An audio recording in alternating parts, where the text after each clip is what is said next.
யானவரையும் நாங்கள் வரவேற்கிறோம் அப்பா. அப்போஸ்தலர் 3வது அதிகாரத்தில் தாயின் வயிற்றிலிருந்து சப்பானியாய் பிறந்த ஒரு மனிதன் தேவாலயத்தின் வாசல் அடியில் உட்கார்ந்து பிச்சை கேட்டுக்கொண்டிருந்தான். அப்பொழுது பேதுரும் யோவானும் அந்த இடத்துல வரும்பொழுது அவர்களையும் நோக்கி அவன் பிச்சை கேட்கிறான். ஆனால் பேதுரு, வெள்ளியும் பொன்னும் என்னிடத்தில் இல்லை, என்னிடத்தில் இருக்கிறதை உனக்கு தருகிறேன், நசரேயனாகிய இயேசு கிறிஸ்துவின் நாமத்தினாலே நீ எழுந்து நட என்று சொல்லி வலது கையினால் அவனை பிடித்து தூக்கிவிட்டான். உடனே அவனுடைய கால்களும் கரடுகளும் பலன் கொண்டது. கிறிஸ்துக்குள் பிரியமானவர்கள், இந்த பிறவி சப்பானிக்கு தேவையானது ஒன்றே ஒன்றுதான், அவை எழுந்து நடக்க வேண்டும். ஆண்டவராக இயேசு கிறிஸ்துவின் நாமத்தினாலே அந்த அற்புதங்கள் நடந்தது. இன்னைக்கு வசனத்தை கேட்கிற உங்களோட வாழ்க்கையில் ஏதோ ஒரு அற்புதத்திற்காக காத்திருக்கிறீர்களா?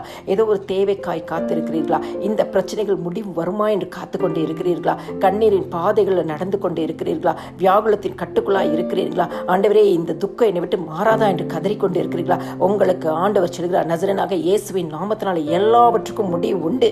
உங்களுக்கு அற்புதம் நிச்சயமாகவே இந்த நாளில் நடக்கும். விசுவாசியுங்கள். ஆமேன்.